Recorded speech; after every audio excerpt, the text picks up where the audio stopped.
na kailangan namin itulong sa inyo. Kasi ang katayuan namin dito mga board members kasi in aid of legislation. So pag kailangan yung tulong namin, let's say for example, is to have a resolution asking the DBM or the people up there naman to provide funds for this. Kailangan namin ito. Talagang magpapasa kami ng resolution dito. Kasi napakatagal na, saka lalong tatagal yon if you are always making a fault to somebody, turuan ng turuan, hindi, walang mangyayari doon. Tatagal ng tatagal yon. Tapos yung mga tao naman, they're blaming naman yung government people naman patungkol doon. Now, with the chair and together with all the board members present here, I'm asking what are the future plans after this submission of this geotechnical report that you're waiting for this coming June. Ano po ba yung mga advanced na mga kailangan natin na mga plano para po maayos na po natin yung mga kusot mga problema dyan sa flyover, ma'am? Pag nasabi na po sa amin yung report, that includes the plan na rin po kasi. Lahat po ng gagawin, sabi nga po ng consultant, he will be recommending 3 schemes. So pag nasubmit na po niya sa amin, it's up for the central office to choose among the 3 schemes kung ano ang i-adapt namin for the correction or ng deficiency po sa flyover. Then after that, meron na po siyang nakalagay din doon na presyo, cost. How much we will be needing to implement yung scheme na yon. And after po yung scheme na yon, ma-choose na, alam na namin ang cost, then we'll start to request for the fund. Doon po kasi yung sa funding po ang magiging problema po because we do not know when it will come. Yung fund, kasi wala po kami control doon, it's already the DBM who can give us the fund. So, having this position later than sooner na naupo ka dyan, tapos na may problema na, do you have any thinking of filing cases to the contractor regarding the principal contract or whatever? Number 1 po, I cannot do that immediately because wala naman po akong pruweba kasi wala pa nga pong report. So we really don't know kung sino ba ang nagkamali talaga. Sabi nga po ni SP kanina na tatlo yung po dito yung tatlong parties po.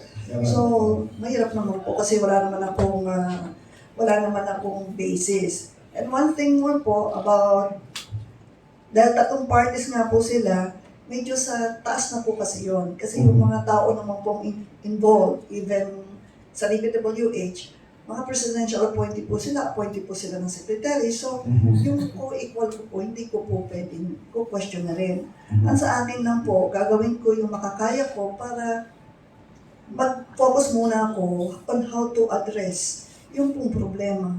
And then, lahat po yung accountability na yan na sinasabi po natin will come later. Mas maganda po yung gano'n kasi sigurado tayo rather than nagmamadali tayo nagsalita, hindi pala. Parang, ang laki na ng damage na nagawa natin sa tao, hindi naman pala tama. Mas mahirap po yung gano'n. Sige. Dadali lang. June. So, on June 30, ma'am, you'll be receiving the final report. Yes po, that is the maximum po yun. We'll call it the final report, the causes, intervention, remedy, and then yung plan with 3 schemes. You said na pagpipilian ng department. And who will choose, ma'am? Yung Bureau of Design. Bureau of Design Midland. Okay. Of course, on top of that is the secretary. Secretary man. So with the 3 schemes pilian, yung una lumabas na amount, na figure is 250 million. It's one of the 3. Yes. One of the 3 schemes. So of the 250 sa funding, yun nga, you explained it earlier where to get the possible funding. Pwede naman actually yan, as I understand, pwede naman yung daan amat-amat hindi naman kailangan ng 250 agad. So maybe of the savings of the 2023. Okay, so I guess this is where we will come in. That we will be requesting through a resolution the the departments, no, kung sino yung ano na tulungan, no, to allocate, no, to for possible funding. And then from June 30, ma'am, ano ang next step natin? What would be our next step on this? To go to the ano na, kung meron na siyang malaman na kung ano yung scheme na pipiliin, kailangan nung maghanap na ng pera. Yes, sir. Eh kung wala pang, after wala pang pera, ano pong mangyayari, ma'am? So, tenga muna siya talaga. Diyan. Yes po, matetenga po. Yun na lang po Okay. ang realidad talaga. So, doon muna, so hintayin muna natin na makahanap ng pera. So, kung meron ng pera, sakali, na maski hindi 250, immediately start na yung mag-start na yung contractor to go into the area. Baka naman po will be authorized to make the necessary documents po. Kasi we cannot just go on with the work kung wala naman po kaming documentation. Oo. Will it be under supplemental po ba to the contractor or it's a different contract? Kasi po, siyempre pera naman po ng gobyerno. It should be Okay. documented. So, sa tingin niyo po, just in case, no, it's another question. Kung sakali makasecure ng fund, the soonest time possible, you know, pag meron ng na-source out na fund, immediately we can may time frame pa tayo paggawa ng documentation or So, something. amount. Another month. Yes, sir. Okay. And then, mag-mobilize na yung contractor. Yes, sir. Okay. So, pag mobilize ng contractor, para may ano na. So, maybe also know, ma'am, kung ano ang gagawin. Ano ang gagawin, unang gagawin. Wala pa, no? Kasi wala pa tayong napiling sa tatlong scheme, no? Yes, sir.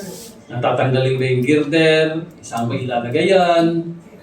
Mga ganon, no? So, that's the point. Yeah. June? Or June? Mr. Chair, kasi everything depends on the result of the, on the report of the consultant. And then the consultant, the schemes, no, 3 schemes will accompany the report of the consultant.